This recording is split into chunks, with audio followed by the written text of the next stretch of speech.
Well, hello, AD. I'm Nina. Welcome to my home. Hey, Maverick. Say hi to everyone at home watching. This is my puppy, Maverick, and this is my Spanish-style home.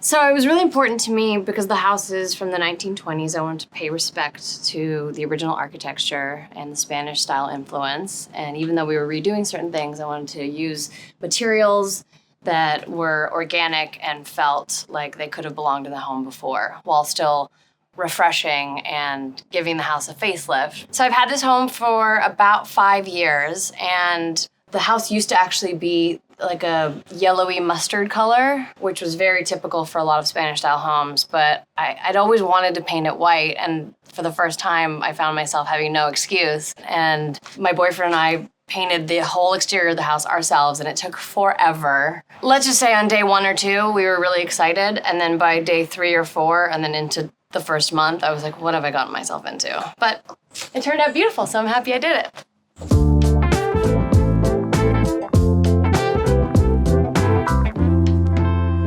The fireplace, it had like a detail underneath here, and I wanted to preserve the detail, but I really wanted the fireplace to be a statement and stick out and kind of contrast everything else, because everything else in the whole house for the most part is light and airy, and there's lots of fabrics with linens and the carpets, and everything is just has like a light airiness to it, but I wanted there to be bold statements that also contrasted the lightness, so that there's a lot of texture and feeling and sort of moodiness as well. This photograph is really near and dear to my heart because right before the pandemic, I was shooting a movie in South Africa, and I was on safari, and we saw these like baby little Simbas, little lions. I call this a Simba photograph.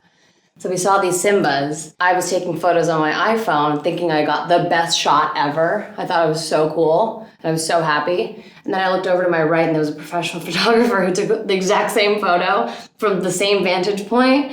And let's just say his picture was a lot more beautiful, and Ross Cooper is the photographer and a dear friend now. And so he sent me a print, and I blew it up and made it my centerpiece. When I first bought the home, there was a wall that divided the dining room space from the kitchen, but I really, really, really wanted to have an open concept space. So last year we knocked down the wall that used to actually be right here. It was a huge wall. So we knocked it down, and I really wanted to have an island space that I could entertain at. I love having people over for dinner. I love cooking. I love sharing a glass of wine, and so I wanted to be able to cook while still participating in the conversation with my friends. I like to switch it up. My favorite thing to do is go to one of my cookbooks, close my eyes, open it, and sort of just like land on a page, and then whatever it is, I have to make it. It's more challenging that way, and it's more fun when it turns out well. When it doesn't turn out well, just Postmates or Uber Eats something. So we got these reclaimed terracotta tiles from Europe that are all unique. They're textured.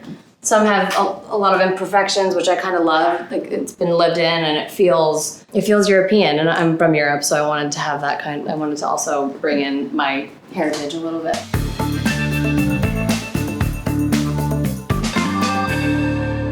And then the backsplash. So I wanted to mix the materials again and get something that looked like a subway tile but had these imperfections. Each tile's different. They don't lay perfectly flat on each other. There's edges, and it feels textured and yummy against this really smooth butcher block. I love mixing materials. So the floors being terracotta and being reclaimed, and then having the butcher block counters on one side, and then having this slab. And I wanted to be able to have something sturdy and yet have something that is aesthetically beautiful. So we went with a dolomite.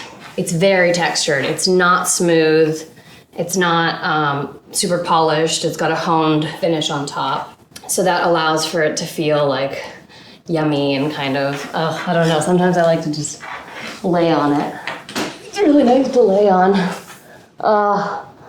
It feels so good. And it's also kind of like cryo because it stays very cold. I went with green cabinets. I think I saw it on Instagram somewhere. There's this beautiful French kitchen in the south of France that was featured somewhere, and I just became obsessed. All the hardware from the faucet to the knobs even, which are a little bit more modern, they're unlacquered, so with time they will age and get more beautiful. Even like when we're gone, these guys will just get more and more beautiful with time. I'm gonna show you my favorite part of the kitchen. It's the tiniest little thing, but to me, it makes me really feel like an adult, like a passage of some sort. Introducing the spice rack. Yep. My mom would be proud. This stove is also really special. It's called Il and it is an Italian stove that we had shipped in from Italy. They're manufactured there, and what I loved about it is that it's a new stove, it's a new construction stove, but it feels vintage. Like it feels all the details with the brass and all the knobs. Like it has an aesthetic look that it's an art piece in itself in the kitchen, and it adds value without distracting too much, which I love. When we knocked the wall down, there had to be some sort of a hood for the range, and I didn't want to compromise the space because the whole point was to open up the space and be able to see everyone, and a hood would have been down to about here probably. It would have come down. So we did a lot of research and we found this company called Zephyr out of Canada, and I'm Canadian, so it was important to me to support Canadian brands. And it's flush to the wall, but and it pulls up all the smells and all the fumes that come out when you're cooking, and it doesn't obscure the view, which was really important to me. I love this fridge. It was such a big, great find for me because it's very high tech. If you notice right here, there's a little button on the floor that says door open. Hold on. There we go. So when you have all the groceries, you just, damn it. And it'll knock you out of the way. It works every other time. Boom. And then another space is the nook. I love waking up in the morning and having breakfast right here. The sunlight comes in, it's so pretty. And you just kind of lounge, whether you're reading the newspaper, which I've never done, so I shouldn't say that. But it's a great little space, and there's a lot of room. I used to have a nook here before, but it was small and a much smaller table. So when we did the renovation, I wanted to add a second bench, get more pillows, get a bigger table, and now I can sit about 10 people, whereas before it was probably about 4 or 5. So this sculptural piece is actually a plant, but it looks like a piece of art. It's called Ikebana, and one of my friends, Mila, comes in and makes them for me every now and then. They're really, really, really beautiful, and add a centerpiece to a table that speaks for itself so that you don't have to have all the clutter. It is everything you need and the only thing you need on a table, in my opinion. I opted to go for these chairs, which were actually one of my friend's chairs that I reclaimed, and I stole them from her, but I paid for them. And we mixed it with the leather tops and also the oak bench over here that matches those chairs over there. So we had a lot of wood influence and organic materials. I wanted the table to look good from all angles. This is a custom piece that we had built from solid oak that is very finished and very detailed with the round edges, and it's an indoor-outdoor space. That's really important to me. The weather's great here in California, so having the flow of air, seeing the table from outside in the courtyard area, and every other angle, even the rounded legs on the table, everything was very, very, very detailed and beautiful. And I wanted it to be aesthetically pleasing from any angle, no matter where you are in the house. And then another thing about this room is the crown molding that is the original from 1929. So come on back so you can see the rest of the house.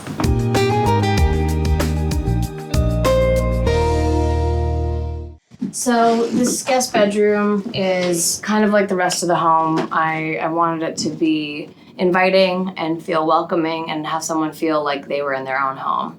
So So we put a lot of time and effort into getting fun pillows and having a wonderful ambiance with open windows and just kind of making it homey and fresh.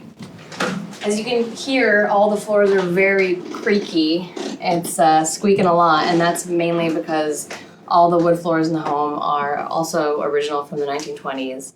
And, you know, it's good for when someone tries to break in because then I can hear them and I can grab my bat.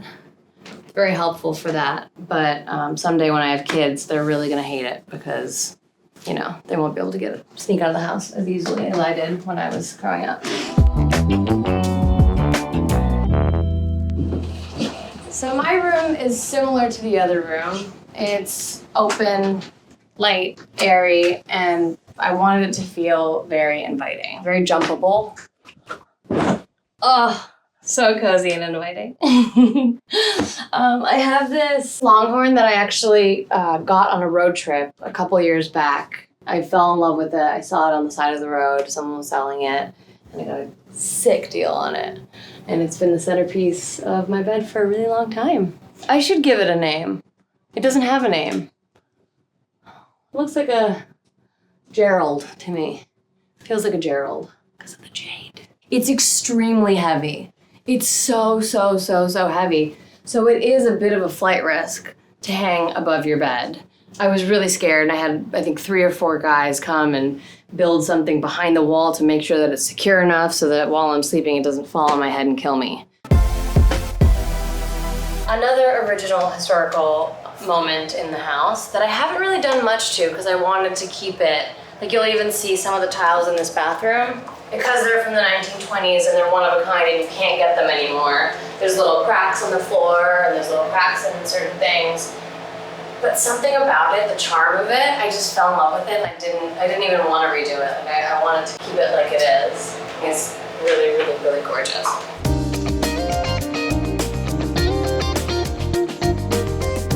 Now we're in the room that I spend a lot of time in. This is my little movie room. It's not a screening room by any means, but it's where I spend a lot of hours watching Netflix and HBO Max and all the things. This painting is actually charcoal. So my mom made this. I'm an actor, I'm in the film industry, and this is my movie room. So I asked her, I sent her what I wanted, and she lives in France, she's a painter. She hand made this with her fingers and charcoal, and it's a painting of a picture of an X-ray of an old film camera. So I thought it'd be perfect for my little movie room. And yeah, it's just, the cloud couch is super, it's dangerous actually to be in this room. Especially during COVID. This is where I spent like a year of my life, in this room. You just sink into these cushions and feel so alive. But again, more Buddha, more candles, more plants in this room too. Crystals, of course. When you take these down, it really gets really dark and it's like a real movie room. Now, if you'll follow me outside.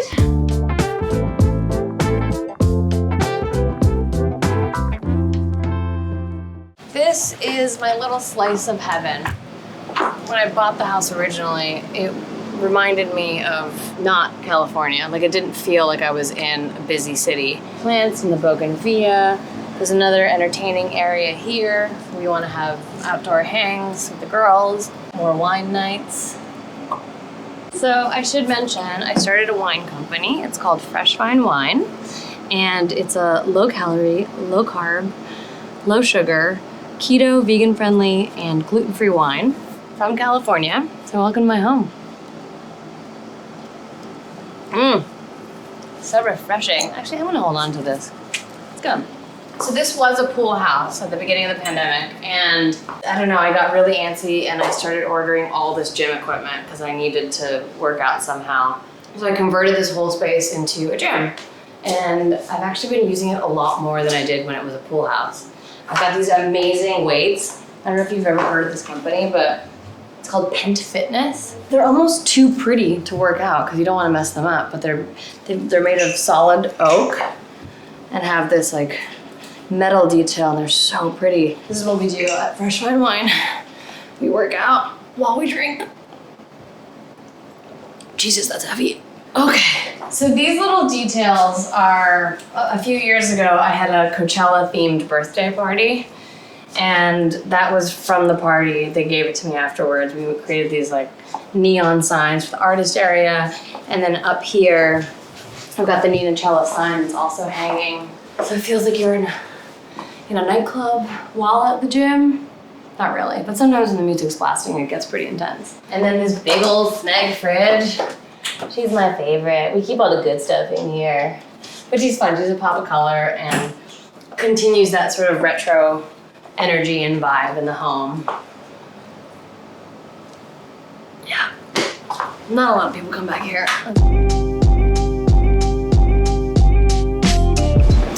And then finally, we have the pool area. It's a small, modest pool, but it does exactly what it needs to do. In the summers, I actually don't heat it on purpose because it gets so hot. I sometimes run into the sauna and then use the pool as a cryo to cool off. Occasionally, we'll put the hot tub on, but honestly, it's just this like great little zen zone with the Buddha in the corner, and it feels like you're not in the city.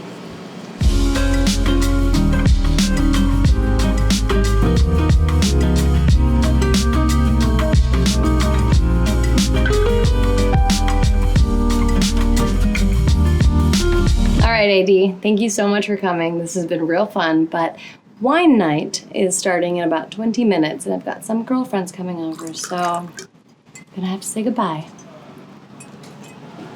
Toodaloo!